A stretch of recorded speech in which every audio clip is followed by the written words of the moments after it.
Hello hello আপা। বলো কি? জি আপা, ওই আজকে কি ঢাকায় সব জায়গায় মিছিল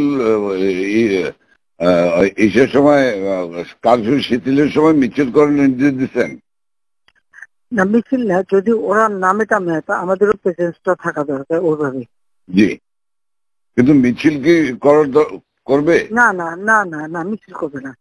তাহলে মহানগর থেকে নির্দেশ দিয়ে দিয়েছে সব ওয়ার্ডে সব জায়গায় মিছিল করার জন্য, তাহলে এটা বন্ধ করাই না? দাঁড়ো দাও দাও, ওদেরকে কে বলছে মিছিল করতে? ওদেরকে মহানগর থেকে বলছে।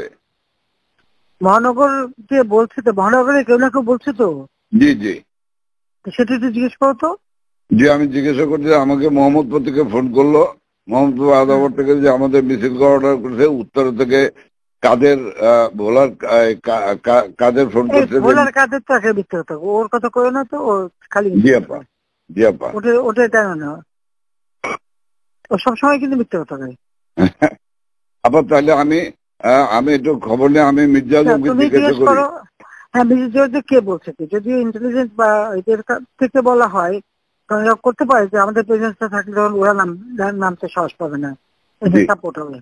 জি, এটা হতে পারে, বাট তাহলে তোমাকে একটু জিজ্ঞেস করে নিতে হবে। আমি ওদেরকে হেল্প করার জন্য হতে পারে, কিন্তু মির্জা আজমকে জিজ্ঞেস করে যে মির্জা আজমকে কে বলছে। জি, জিজ্ঞেস করে আমার জানাও। আমি জানছি। আর আপা ওই যে তালিকাটা তৈরি করতে বলছেন, একটা তালিকা তৈরি করছি, তা আমি রেডি হয়ে গেছে, আমি আপনার কাছে আজকে হ্যান্ড ওভার করবো, আপনি পিএমও থেকে ফেরার সময়, বুঝলে? হ্যাঁ ঠিক আছে। আর আপা একটা বিষয় একটু বলি, আমু ভাই 14 দলের মিটিং ডাকছে তার বাসায়, তো আমি যাব, আমাকে যেতে বলছে। যাবা? আচ্ছা যাও। জি, কারণ সেদিন তো এটা খুব আমাদের ভালো হয়েছে, ওদেরকে ইনভলভ করে যে করলাম না, নাহলে তো মানে এটা একটা বিশাল কাজ হয়েছে আপা। এবং তাদেরকে ওই সময়টাই কারফিউর কথা সিদ্ধান্ত নেওয়ায় ব্যাপারটা খুব ওভারঅল হয়ে গেছে, খুব ঐতিহাসিক ভালো কাজ হয়েছে। ওই তাদের গিয়ে একটা মেসেজ দিচ্ছে, সব মশার বিরুদ্ধে সুরক্ষা দিতে এলো বসুন্ধরা এক্সট্রিম অ্যারোসল, মশার বিরুদ্ধে এক্সট্রিম সুরক্ষা। সবাইকে যে যা কিছু আছে সব তো বঙ্গবন্ধুর কথা এখন নকল করে। জি জি, সবাই মানে আন্দোলন চালায় যাও, 2 দিন কন্টিনিউ করতে পারলে আর এই গভর্নমেন্ট থাকবে না। জি হ্যাঁ, তো এটা সে সবাইকে বলছি। এখন তো তোমার, আমি একটা কথা বলি, তোমার এই যে বিহারি, তুমি আমাকে যেটা বলবো সত্যি কথা বলবো।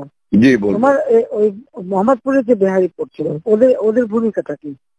ওদের ভূমিকা ভালো আপা, শুধু এখানে সেন্টু কমিশনার আছে একটা, এই যে কালপিট জাতীয় পার্টির, হ্যাঁ, ও একটা কালপিট, ওর সঙ্গে কয়েকটা ছেলে আছে জাতীয় পার্টির সঙ্গে, ও তো ওই এলাকার কাউন্সিলর, ওর কাছ থেকে বেনিফিট নেয়। এই ছেলে, এই গুটি কয়েক ছেলে, ধরেন 15-20টা ছেলে, তারা সব আমাদের আজকে তাহলে ওরা পিক আপ করতে হবে।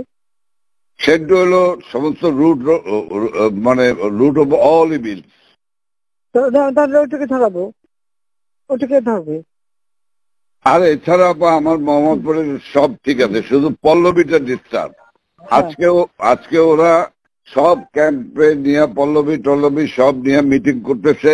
ওই নাসিম আলীর ছেলে হারুন, ও চলে আসছে রংপুর থেকে, ও চলে আসছে, ও মিটিং করতেছে আজকে, আইসা ও স্টেটমেন্ট করবে একটা। আমি বলছি তোমরা স্টেটমেন্ট করো, ঠিক আছে, ওরা আজকে স্টেটমেন্ট করবে আপা। কিন্তু সেন্টুরে ধরলে তো আবার জাতীয় পার্টি চাপবে। চুপ করো, জাতীয় পার্টির ক্ষেত্রে আমাদের কি আসে যায়? আচ্ছা, বাহ, আমার জাতীয় পার্টিতে আর কত দরকার নেই পার্টির।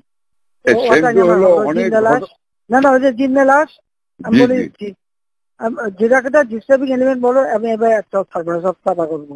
জি আপা, একদম এবার ছাইকা ফেলতে হবে আপা। আমি তো বলছি ওই যে কুইল বস্তিতে সবগুলি যে ওখানে ঠুসে ওখানে থাকে, তোমার এই বিহারি বস্তিতে থাকে, আবার কিছুই না, সব জায়গায় একটু সার্চ করো।